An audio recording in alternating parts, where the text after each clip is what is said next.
Welcome to the ultimate global crossroads, a land where World War I started, where mountains meet mosques and minarets, and where you need 3 presidents just to agree on what day it is.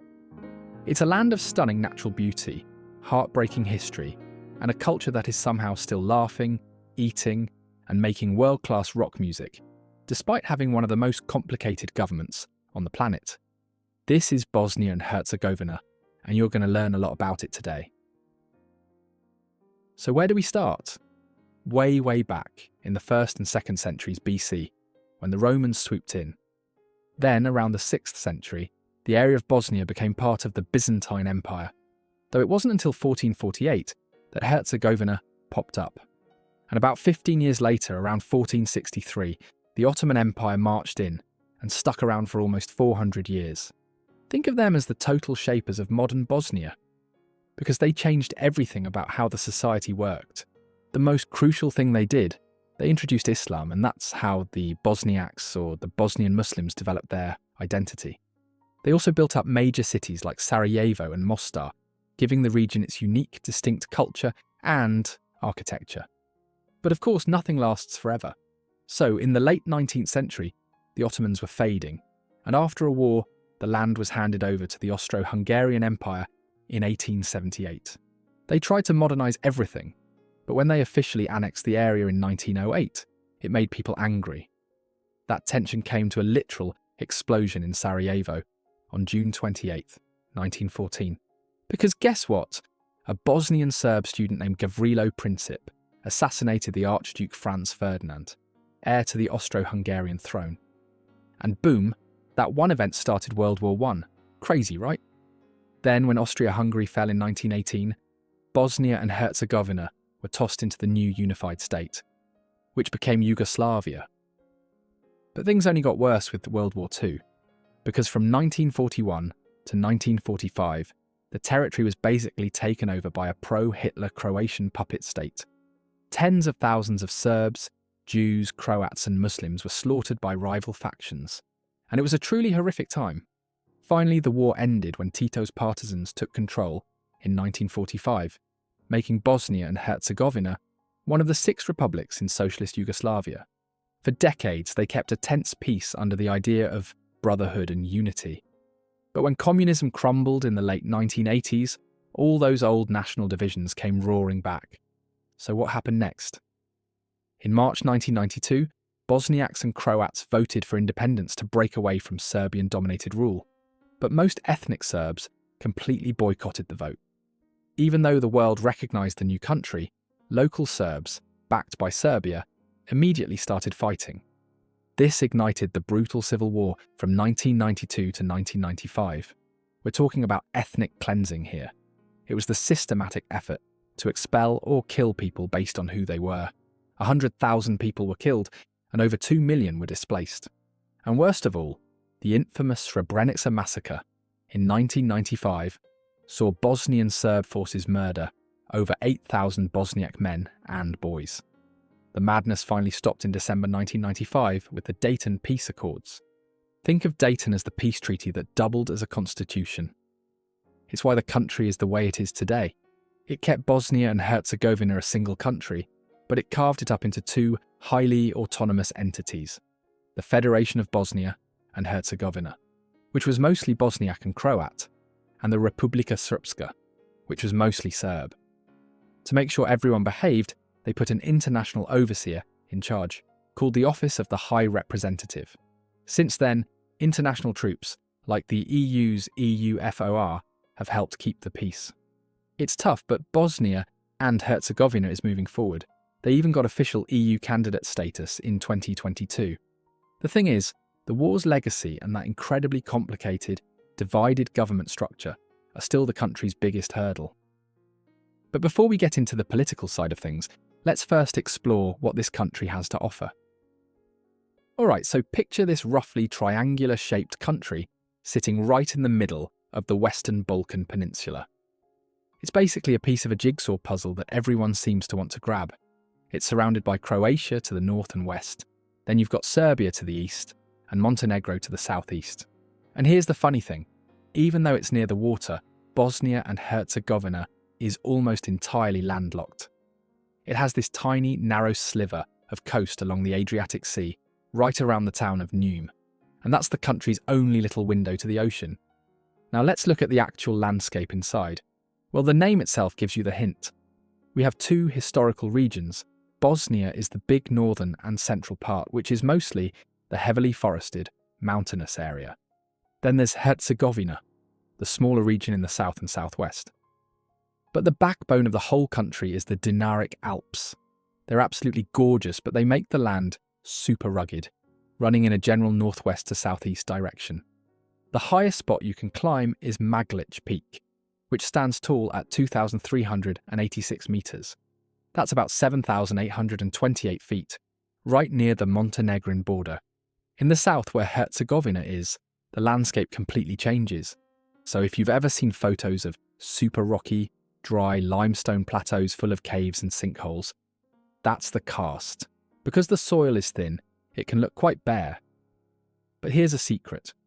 Tucked in between those rocks are flat depressions called poljes, which are covered in rich soil and actually perfect for farming. It's also an area that likes to shake things up, literally. These mountainous regions are full of geologic fault lines, which makes them earthquake-prone. Just look at Banja Luka. It was hit so hard in 1969 that the quake destroyed over 70% of the city's buildings. Now moving up north, along the Sava River, and you'll find lowlands that melt into the larger Pannonian Plain. This area, often called Posavina, has super fertile land and is where most of the heavy farming happens. Despite all those rocks, Bosnia and Herzegovina is stunningly green. In fact, almost 50% of the country is covered in thick forests. But most of those are deep in central and eastern Bosnia. It's also rich in water, with 7 major rivers. The Sava is the biggest one, and it forms that long northern boundary with Croatia. Most of the country's water actually flows north into the Sava, which then rushes into the massive Danube and eventually out to the Black Sea. So when you put it all together, we have this incredible mix of Dinaric Alps, thick forests, hidden fertile plains, and that tiny bit of coast, and all this stunning scenery is home to the country's main hubs. The capital, Sarajevo, which sits right in the middle. Banja Luka is up in the northwest, and Mostar is the largest city down in Herzegovina. But here's where a little tension comes in. Remember how we talked about those political divisions? Well, the old historical regions of Bosnia and Herzegovina don't line up neatly with the current political map created by the Dayton Accords. Instead, the land is divided into 2 entities. The Republika Srpska is spread out across the north and east, taking up about 49% of the land, while the Federation of Bosnia and Herzegovina occupies the western and central areas, taking up the other 51%. It's like a territorial checkerboard laid right over the natural landscape. And speaking this territorial divide, let's take a look at the country's economic and political state, shall we? In 2024, things were actually pretty good. Growth picked up to about 2.5%. That's a total value of around $28.34 billion. Want to know why? It's because people were spending more and there was a lot of new investment. Wages were growing, and the unemployment rate was even falling, hitting around 11.7%. That's great news if you're looking for a job. Now for 2025, the forecast is for things to keep humming along, maybe another 2.4 to 2.7% growth. The secret: demand from the European Union is getting stronger, and the government has even raised the minimum wage, which helps everyone feel a little richer. But hey, it's not all smooth sailing. The prices you pay for groceries are still going up. That's inflation, and it's a bit higher than the authorities want, mostly because food prices are rising. Plus, all that spending means they're importing more stuff than they're selling, so the trade deficit is getting wider. But here's one area where Bosnia and Herzegovina has been super smart. For 3 decades, they've used something called a currency board arrangement. It sounds like boring government speak, but it's basically a solemn promise to tie their local currency, the convertible mark, directly to the euro, which means you don't have to worry about the currency suddenly losing all its value. And while we're talking about money, the banks themselves are generally strong too. People are borrowing more money for things like houses, which is a good sign, but the central bank is watching like a hawk. They're making sure banks don't take silly risks so that the financial system stays stable and safe. Ultimately, the biggest goal for Bosnia and Herzegovina is to become a full member of the European Union. They're working on it, but they need to make some major changes, or what economists call structural reforms. And here's how they're going to do it. First, they have to fix the energy sector. Right now, they still help pay people's electricity bills by subsidising them. But they need to stop that and get ready for a new EU carbon tax called CBAM. That's going to hit their electricity exports hard starting in 2026. If they get smart and start carbon pricing locally, they can keep that money at home and invest in cleaner energy. Second, the political fighting's the number one enemy of progress. All that back and forth and the lack of agreement keeps slowing down every key reform. The EU is offering a massive reward of a $1 billion growth plan, but Bosnia and Herzegovina can only access that cash if the different political bodies can finally agree and implement the needed changes. So while the economy has been remarkably tough and resilient, the next few years are critical. They have to keep inflation low, manage their spending, and, most importantly, put the political disagreements aside to unlock that future in the EU. Now for the best part, the people and the culture that make this place so special. After all that crazy history and all those political battles, what does daily life here actually feel like? First off, life here is all about the community. Family ties are super strong, and people really keep up with their friends and neighbours. If you get invited over, you'll be treated to amazing hospitality, because they truly value being generous, friendly, and just being spontaneous. They also love a good story, so get ready to hear some fantastic jokes and witty tales, usually with a cup of coffee nearby. Speaking of coffee, you've got your two key hangout spots. You've got the traditional cafeine, or the old school coffee houses, and the modern kafici, which are the cafe bars. That's where you go to chill, chat, and people watch. When summer rolls around, everyone heads out for a relaxed walk on the town corza, which are like the main promenades. It's basically an evening ritual. Oh, and the food. Bosnian cuisine is a matter of pure pride, and you can totally taste the Turkish influence. From stuffed vegetables to amazing sweet cakes like baklava. But the one thing you have to try is cevapi or cevapcici. These are small rolls of seasoned, grilled ground meat, usually beef and lamb, stuffed into a bread pocket. They're legendary. Also, those sweet plums that grow everywhere often get turned into thick jam or a powerful popular brandy called slivovitz. Watch out for that one too.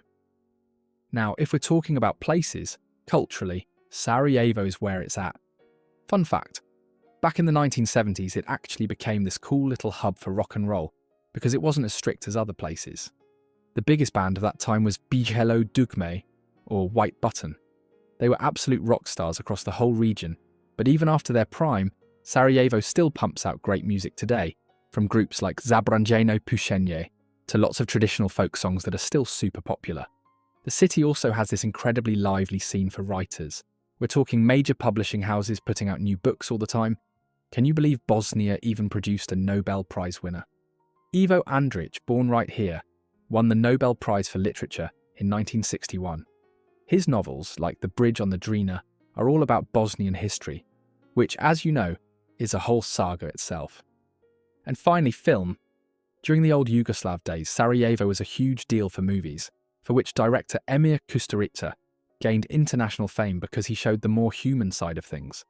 More recently, Danis Tanovic won an Oscar in 2002 for his movie No Man's Land, which looked at human connections during the terrible 1992-95 war.